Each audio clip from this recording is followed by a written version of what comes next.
இயேசு அவர்களை நோக்கி தேவனிடத்தில் விசுவாசம் உள்ளவர்களாயிருங்கள்.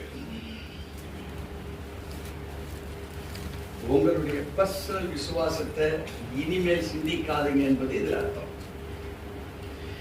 நான் இப்படி போயிடுவேன், அங்கே போனா இப்படி பார்ப்பேன், இவரை பார்ப்பேன், இவரை பார்த்தா அது முடிஞ்சோன்னு வீட்டுக்கு வந்துடுவேன், கரெக்டா வந்துடுவேன் அப்படின்னு சொன்னா மாம்சத்துல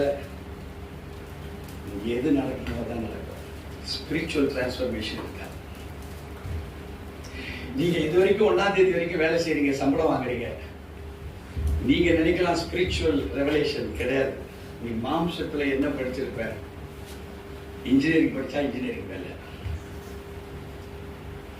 நீங்க லோடு மேன் இருந்தா லோடு மேன் வேலை, நீ ஐடியில் ஒர்க் பண்ணா ஐடி வேலை. இதுல கிடைச்ச சம்பாத்தியம் இது ஆண்டவருக்கு நன்றி சொன்னேன்னு ஏன் அவர் பாப்பா நான் ஒண்ணுமே செய்ய, கறி துண்ணா மீன் துண்ணா உடம்பு நல்லா இருக்குது, லோட தூக்கினா அறிவை கொடுத்தா ஆட்டில் கூட்டம் கம்ப்யூட்டர்ல ஒர்க் பண்ணா சம்பளம் வாங்கினான், அங்க போறதுக்கு இங்க போறதுக்கு அவனே ஐடியா பண்ணான், போனா வந்தான், இதுல வெற்றி பெற்றுட்டு எனக்கெல்லாம் நீ நன்றி சொல்ற. பேதுருவை போல ஒரு நாள் சொல்ல முடியுமா?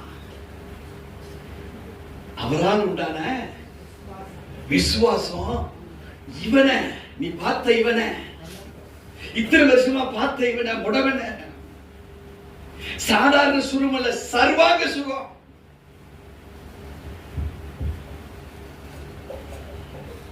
ஏற்றுக்கொள்கிறீங்களா இல்லையா?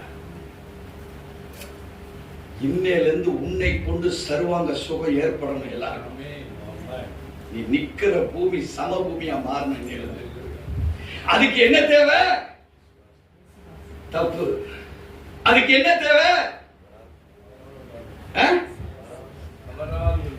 அவரால் உண்டான விசுவாசம்.